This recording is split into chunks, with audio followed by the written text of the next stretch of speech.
ma noix de coco. Aujourd'hui on se retrouve à Disneyland pour la réouverture de Phantom Manor. Et oui, ça faisait déjà 1 an et demi que notre maison hantée elle était fermée.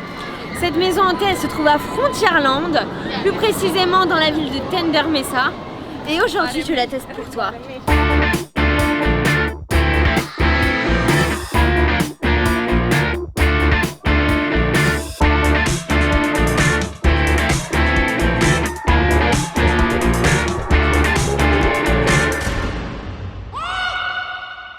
Phantom Manor a été créé en 1992 à Disneyland Paris. Il faut savoir que chaque parc Disney a sa propre histoire. Je vais te raconter la nôtre, reste ici. Je vais te parler de la famille Ravenswood qui habite dans Phantom Manor. Henry Ravenswood est le propriétaire de Phantom Manor ainsi que de Big Thunder Mountain, qu'on appelle aussi le train de la mine.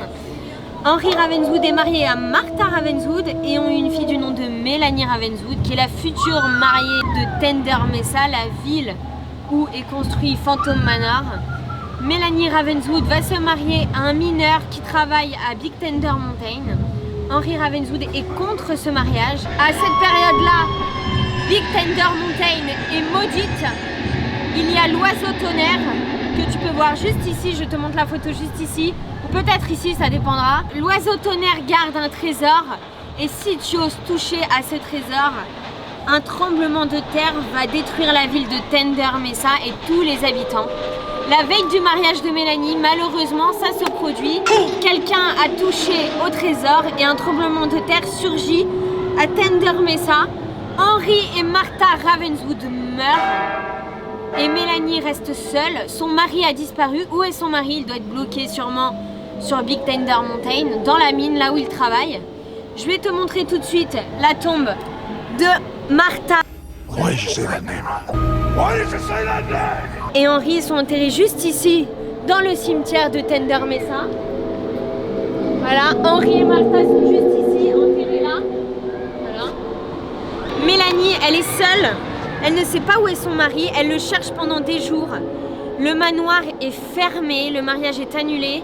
Elle traîne dans les couloirs du manoir. Personne ne sait où elle est. Son père, Henry Ravenswood, revient d'entre les morts et retrouve le mari, et pour se venger, il le pend à l'ascenseur. Mélanie le retrouve donc pendu. Henry Ravenswood maintenant n'a qu'un seul but, réunir la famille Ravenswood et tuer Mélanie Ravenswood. Malheureusement, Mélanie ne meurt pas tuée par son père, mais meurt de chagrin d'amour car elle a perdu l'amour de sa vie. La seule chose qu'on a trouvée de Mélanie, c'est son cœur qui est enterré juste ici. On peut entendre son cœur battre, mais pas son corps. Son corps n'est pas dans la tombe. Il n'y a que son cœur, vous pouvez l'entendre ici, c'est sa tombe. Et si on s'approche, on l'entend. Juste ici, vous allez sûrement l'entendre.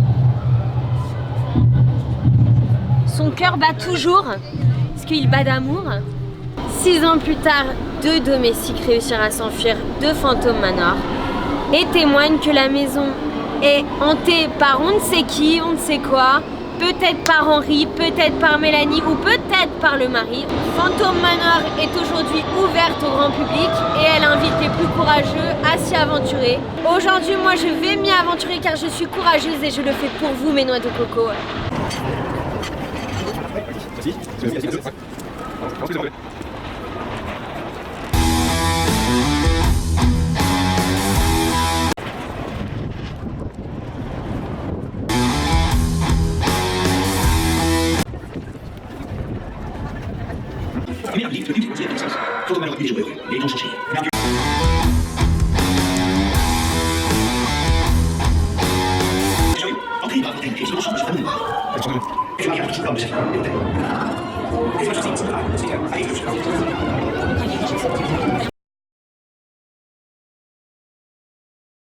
Voilà ma petite noix de coco. Et ben j'ai fait Phantom Manor.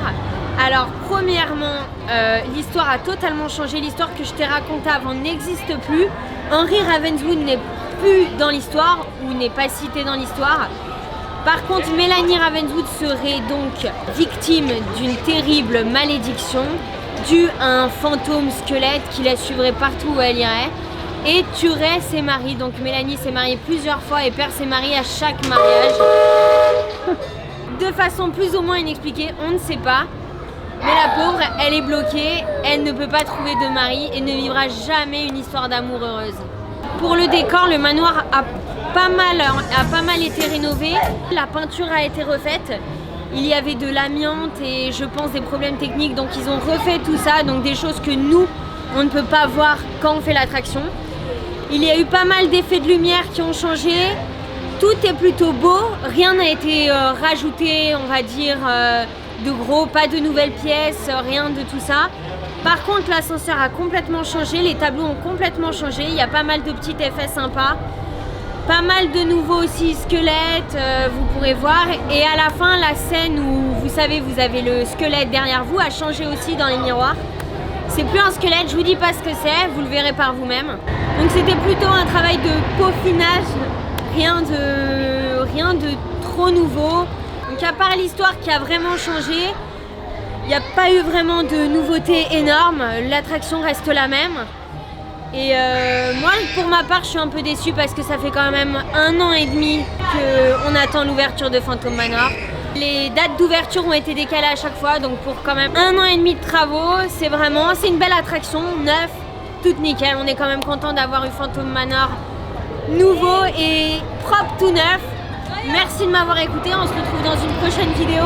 Si tu veux voir des photos de l'intérieur de Phantom Manor, suis-moi sur Instagram, je ferai une story spéciale Phantom Manor. Et si tu veux d'autres vidéos, n'hésite pas à les dire en commentaire, voilà. Salut ma noix de coco!